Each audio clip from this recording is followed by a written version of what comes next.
सत्य, ठळक व निर्भीड सक्षम न्यूज.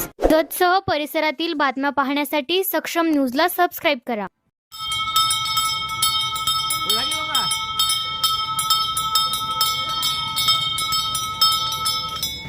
आज राज्यामध्ये पावसाळी अधिवेशन सुरू आहे.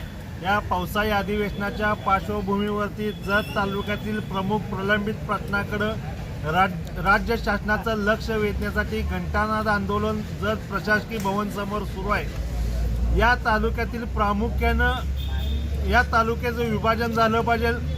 या तालुक्यातील प्राथमिक शिक्षकांच्या 239 जागा रिक्त आहेत, त्या तातडीनं भरल्या पाहिजे. या तालुक्याला अतिरिक्त उपजिल्हा दिवाणी न्यायालय मंजूर झालेलं आहे. त्याचं बांधकाम सुरू आहे, पण ते बांधकाम निधी अभावी रखडलेलं आहे. त्याला निधी उपलब्ध करून दिला पाहिजे. दुष्काळी तालुक्यातील शेतकऱ्यांना वीज कनेक्शन देणं बंद केलेलं आहे, पण या तालुक्यातील दुष्काळी परिस्थितीचा विचार करून सौर ऊर्जेवरती शेतीपंप पाणी उपसा होत नाही. त्यामुळं शेतकऱ्यांना विजेची उपलब्धता झाली पाहिजे. या राज्य शासनानं केलेली कर्जमाफी ही फसवी आहे. यामध्ये शेतकऱ्यांची कुचेष्टा करण्याचा प्रकार आहे, तर सरसकट कर्जमाफी केली पाहिजे. या तालुक्यामध्ये ग्रामीण उपजिल्हा रुग्णालय ची इमारत कोट्यावधी रुपये खर्चून मंजूर आहे. त्याच पद्धतीनं मुचंडी असेल, कुंभारी असेल, जाटरवड या ठिकाणी प्राथमिक आरोग्य केंद्राच्या सुद्धा इमारती कोट्यावधी रुपये खर्च करून धुळकट पडलेले आहेत. तर या ठिकाणी पदनिर्मिती करून 100% अधिकारी आणि कर्मचारी पदनिर्मिती करून आरोग्य सेवा सुरळीत आणि सक्षमपणे चालू करावी.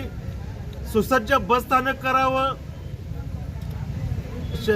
शेतकऱ्यांचे ज्या योजनेतून लाभ घेतलेल्या शेतकऱ्यांचा अनुदान प्रलंबित आहे ते अनुदान तातडीनं द्यावं. महिषा योजनेचं कार्यालयाची विस्तारित महिषा योजनेचं विभागीय कार्यालय जतला करण्याची घोषणा गेल्या महिन्यात केली. 1 जूनपासून कार्यालय सुरू करण्याची घोषणा केली.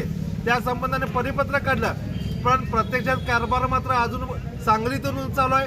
तर शेतकऱ्यांच्या सोयीसाठी ते महिषाचं योजनेचं कार्यालय सक्षमपणे जतमध्ये चालू झालं पाहिजे. या प्रमुख मागण्या राज्य सरकारनं तातडीने हे सोडून करावे. त्याच पद्धतीनं संघ अप्पर तहसीलदार कार्यालयात 67 गाव आहेत.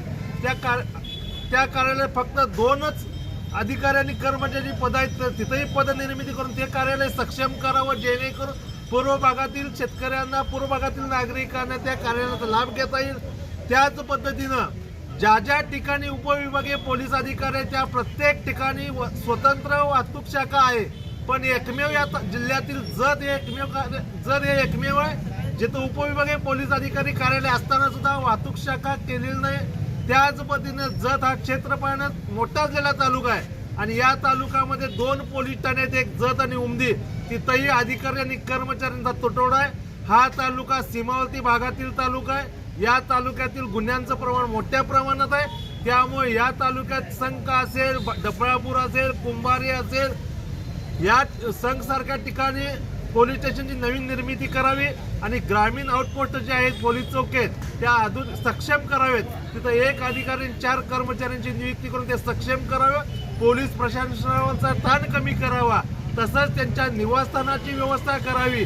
यासह अन्य मागण्यांसाठी हे घंटानाद आंदोलन आहे. राज्य शासनानं याकडे गांभीर्यानं पाहावं आणि खऱ्या अर्थाने हे प्रश्न सोडवले तर खऱ्या अर्थानं हा तालुका 1 नंबरला जाईल. नाहीतर हा तालुका मागास आहे आणि मागासच राहणार आहे. नुसता निवडणुकीत बाता करून हा तालुका सक्षम होणार नाही, तर ज्वलंत आणि प्राधान्याने या तालुक्यातील प्रश्न सोडवण्यासाठी प्राधान्यानं निधीची उपलब्धता करावी. एवढंच आव्हान या घंटानाद आंदोलनाच्या माध्यमातून राज्य शासनाला आहे.